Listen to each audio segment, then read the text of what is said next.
जीवों में जनन नामक चैप्टर में अब हम कॉन्सेप्ट बेस्ड प्रश्न उत्तरों की व्याख्या करेंगे। प्रथम लेसन में हमने जिस कॉन्सेप्ट को पढ़ा है उस कॉन्सेप्ट पर आधारित लघुत्तरीय प्रश्न है, युग्मनज क्या है। दो विपरीत अगुणित युग्मकों के आपस में संलयित होने से युग्मनज का निर्माण होता है। यह एक द्विगुणित संरचना है, अर्थात नर युग्मक प्लस मादा युग्मक बराबर जाइगोट। अगला प्रश्न है, मध चक्र एवं ऋतुस्राव चक्र से आप क्या समझते हैं। नन प्राइमेट स्तनधारियों में प्रजनन अवधि में कुछ चक्रीय परिवर्तन होते हैं, इसे मध चक्र कहते हैं। गाय, भैंस, चूहा आदि में मध चक्र होता है। प्राइमेट स्तनधारी जैसे मानव, गुरिल्ला, चिंपैंजी, बंदर आदि में ऋतुस्राव चक्र होता है। उसके बाद प्रश्न है, मोनोकार्पिक पादप किसे कहते हैं। वैसे पौधे जो अपने संपूर्ण जीवन काल में केवल एक बार पुष्प देते हैं उन्हें हम मोनोकार्पिक फ्लावर कहते हैं, मोनोकार्पिक प्लांट्स कहते हैं, जैसे धान, अरहर, मक्का इत्यादि। पॉलीकार्पिक पादप को परिभाषित कीजिए। अगला प्रश्न है आपका कि पॉलीकार्पिक पादप को परिभाषित कीजिए।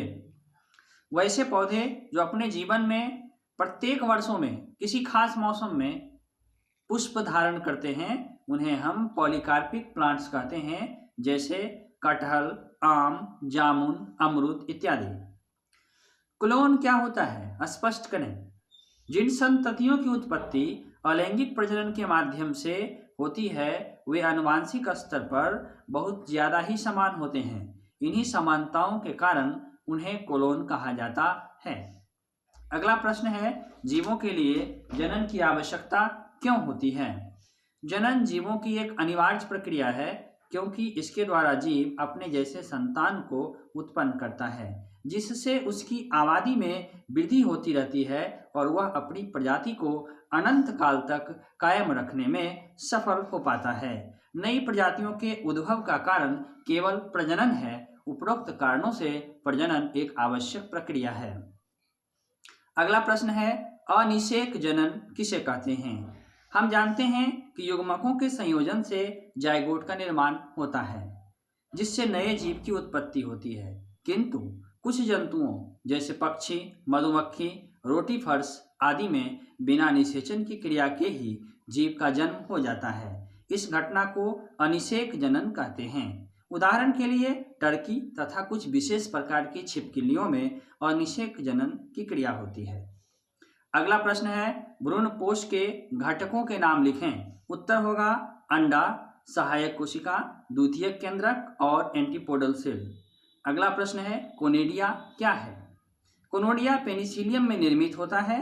यह गतिहीन बीजाणु है जो एकल रूप में अथवा श्रृंखलाबद्ध तरीके से व्यवस्थित होता है। इसके बाद हम चर्चा करेंगे दीर्घ उत्तरीय प्रश्नों की। अगले वीडियो में आप हमारे सारे वीडियो को देखते रहिए। निश्चित रूप से बायोलॉजी में बहुत अधिक सपोर्ट मिलेगा आपको।